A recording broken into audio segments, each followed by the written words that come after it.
ব্যবসায়ীদের শীর্ষ সংগঠন এফবিসিসিআই।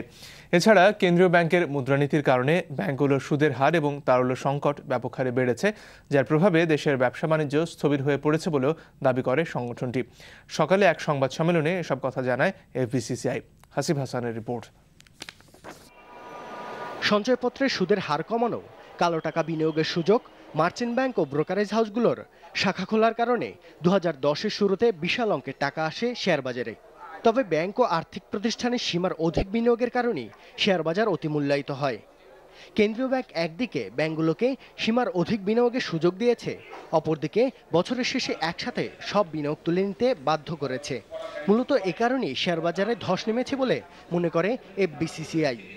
জুলাই, অগাস্ট ও সেপ্টেম্বরে সূচক যখন অনবরত বাড়ছিল, তখন ব্যাংকগুলোকে সতর্ক করতে বাংলাদেশ ব্যাংক ও এসিসি কোনো পদক্ষেপ নেয়নি।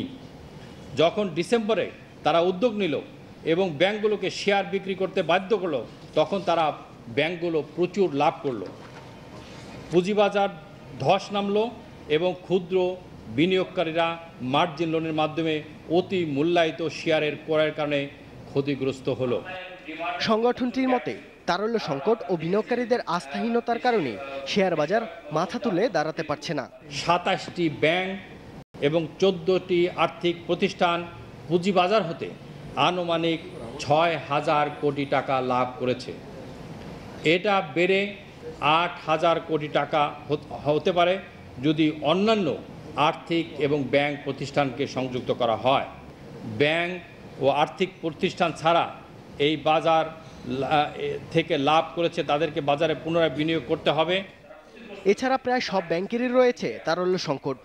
এদিকে ব্যাংক ঋণের উপর আরোপিত সুদের হারের সীমা কেন্দ্রীয় ব্যাংক তুলে দেয় 9 মার্চ। এরপরই প্রায় সব ব্যাংক ইচ্ছামতো বাড়িয়ে দিয়েছে সুদের হার। সংগঠনটির মতে ক্রমাগত উচ্চ সুদ ও তারল্য সংকট বাণিজ্য বিনিয়োগে প্রবল প্রতিবন্ধকতা সৃষ্টি করেছে। এই কারণে বাড়ছে পণ্যমূল্য। Hasib Hasan, NTV news.